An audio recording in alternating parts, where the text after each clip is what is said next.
So the one thing that I do not do is pray. Kind of seeing all the light.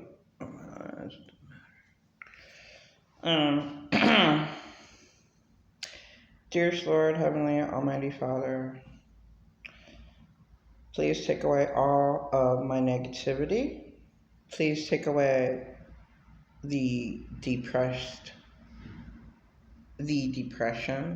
of all the demons that cause me to naturally be worried and be filled with anxiety, to be replaced with your peace that passes all understanding by the precious, sacred, powerful, pure blood of Jesus, who is God, the Son of God, who conquers the wickedness in heavenly realms, which is the armor of God. Because there is power, wonder-working power in the blood of Jesus. There is power, wonder-working power in the precious blood of Jesus. In accordance to that prayer that I'm very proud of, I got that from Ephesians 6:10. The armor of God conquers the wickedness in heavenly realms, which is Jesus, the Son of God's blood. And also Philippians 4:4, where it states the famous verse, rejoice, rejoice, and again I say rejoice. Rejoice in God Jesus always, and again I say rejoice. Rejoice in Jesus Lord always, and again I say rejoice. Let all men know your forbearance. The Lord is at hand. Do not be anxious or worried in anxiety, but in prayer and thanksgiving, let all your wants be made known to God, who will give you the peace that passes all understanding. Therefore, think on the lovely things. Of course, don't think on true things, but they should say, think on lovely true things. Because you can't think of anything bad. That's negative. And if a victim ever tries to go up against their abuser, they'll just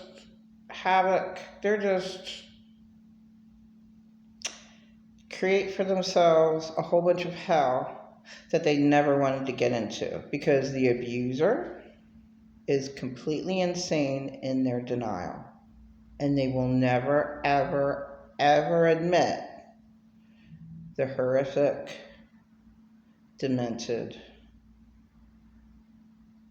awful, unspeakable things that they did.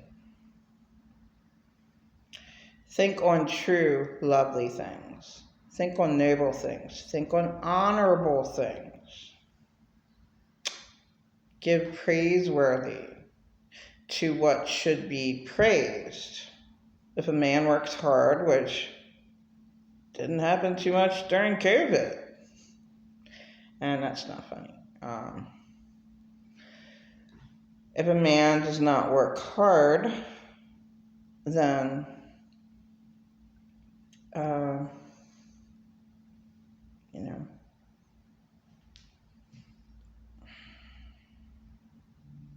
many men do. Okay. It's really, really sad in society where there were always kings and queens, and like the Egyptians. And what did they have? They had their slaves. Men slaves, who worked hard for what? For them, serving them. What do they get out of it? Very, very sad. But this was always the beginning of time and what happened. So the kings and queens were not very, very nice people. They were mean bullies. And they let the peasants have next to nothing. Now, the one Bible verse I never liked, never made any sense, was there was a farmer, and he decided to allow peasants to work for him on the farm. Now, he decided to ask people, come at 5 a.m., work the whole day on the farm, and I'll give you a denarii, whatever. Not much. Not really that worthwhile. So, sure. So then some came the next hour, same offer. The following hour, some came at noon, the following hour. The people who came at the very last hour, 4 o'clock, right before you're done work, they're offered the same. Now, naturally, the person who works at 5 a.m. in the morning should be really infuriated. Now, why would you do this? Oh, well, this is my money. This is what I want to do. And yeah, I'm offering the same thing. I offered everybody the same thing. Yeah, but that's not right at all. And nobody should be that way. And I would think a person who would be that way would be more on the Satan side, more demon-possessed. To like to see, how can I get somebody irritated? Let me just think about this. Oh, I'll hire him right at dawn, right when the sun rises. And I'll stop hiring them when the sun goes down. And I just will love to see the workers who started at dawn become infuriated. Oh, I love to see people get all mad because I was unfair to them. And that's right, you worked the whole day, the entire 12 hours, and I'm only going to give you the same penny that I gave the person the very last hour, which is completely wrong. And nobody has to tell anyone that. And to me, that would be stealing. So you don't have to tell me to steal, because I have it in me to not steal. And the few times when I tried it, it never worked. I always got caught. I mean, one time I was in 6th grade and I was on a trip, and I stole favorite items out of a nice little store. But I felt really bad about it. I was like, And whatever I stole, I never ever got away with it, but I felt really bad, even like when I was in 6th grade, on a trip. So whatever.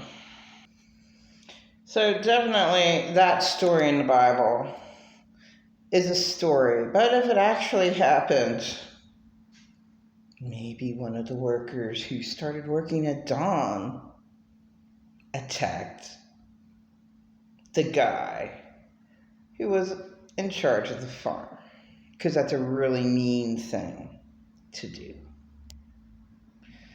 And then there's the prodigal son, which absolutely never made any sense at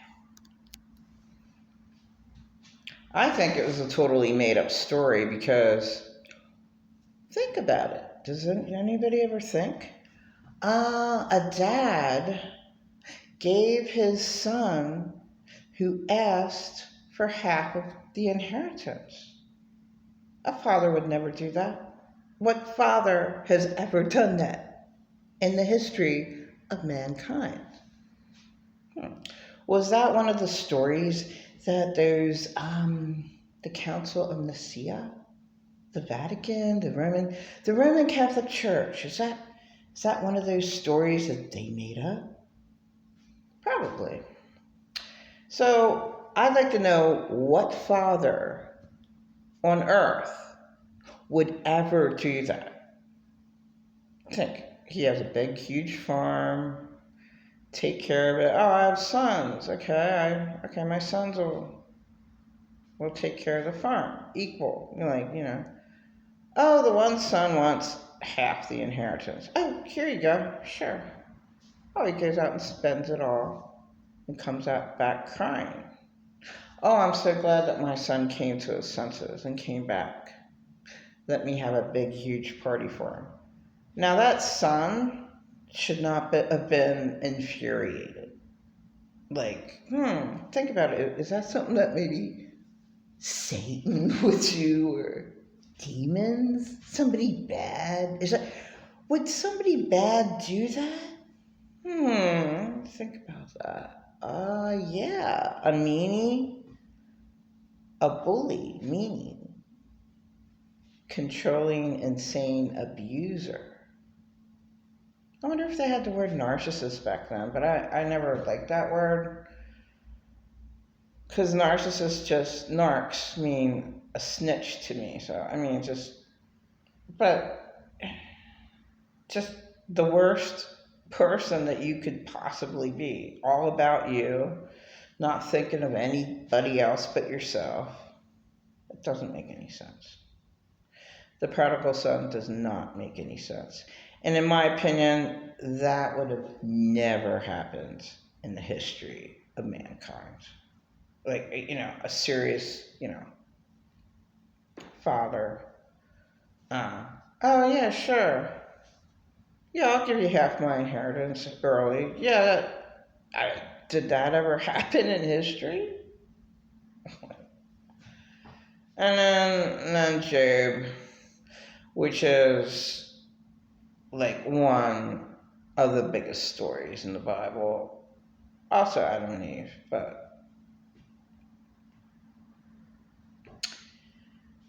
Job makes no sense. Why would an all-loving God, God's supposed to be all-loving, all-powerful, all-knowing, the Alpha and the Omega, supposed to know everything. Okay. Why would he bargain with one of his own and be like, oh yeah, sure, bad guy Satan. Oh yeah, I'll let you do whatever you want to my faithful, righteous man. You can do whatever you want to him. Oh, okay. Let's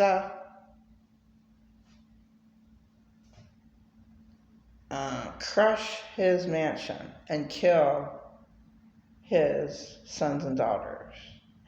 And let one servant, let's just let one servant come back and say, I escaped the avalanche that happened in your mansion. Everyone was killed but me. I was the only one to come back to tell you that everyone died. Then all his cattle get stolen. Then all his cattle get killed. All the servants get killed. But the one servant came back.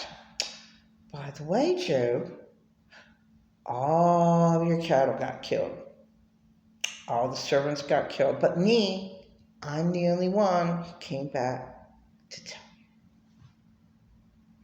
you. Everything else went bad. His health went down. He got boils. His wife naturally said, curse God and die. Well, curse God. Well, why would an all-loving God do that?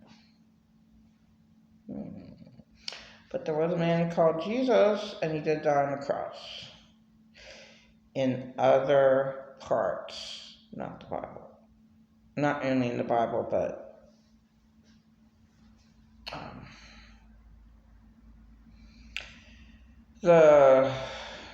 it's known that there was a man named Jesus who died. And the Adam and Eve story is just, there's no way that story could be actually true, because Cain was banned and supposedly had an X on his head. Okay, he's banned. Well, where did he go find his wife? What was his wife? A mermaid? An Atlantean mermaid? A new guy? Where did he find his wife? Cain was banned and he went out and found his wife. Or, oh, was there 3 sons? And what, did they all have sex with the mom? And that's how God would want the whole planet to be populated. And I talked with a nut, and this nut, well, that's okay back then. That was okay for the beginning of time, for there to be incest, and for the sons to have sex with their mother. How disgustingly horrifying. Ew, how gross can you get? Oh, but that's how we populated. That's how, it all started with Adam and Eve. Yeah. And the apple makes no sense. Why one fruit? And what? Like, it's a story. It's a story. In fact, there was a woman, he was a medium, and this is crazy. Her name was Cassandra. She was overweight, 400 pounds. But she was a good medium. I once her, she knew all about me. That's like, the readings were only $45 back then, before I was 20 years old, so I was like 18, right before I met late Arthur Hesnot III. So Cassandra channeled any spirit, and this is so crazy. Like, the one time she channeled a spirit, it said, well, I'm an alien, and I'm above this planet, and the Adam and Eve story, it's just a story. Now, that could have been made up. I mean, just bizarre that people can actually do that. But the one thing that she did say to me that was completely, totally real, she had this class where people would draw spirits, and I don't whatever, and I could draw spirits around me, and she's like, wow, look, what you can just naturally do, and I'm not even aware of what I'm drawing, and I just go and draw. She's like, your spirit is up there in the corner. I see your spirit. You were always out of your body because of the trauma you went through. I was told that at 18 years old. I went to 2 psychics for readings because I liked readings. And Earth is hell. And I still do not see any different between readings by psychics and prophets by the chosen ones of God. So you got these women over here and men call themselves chosen ones, and they're like, okay, I got a message for you. Okay. All right. One recent guy had to write down, but it's on his mind, and it could help out anyone, but maybe the people who watch him is the energy that goes through.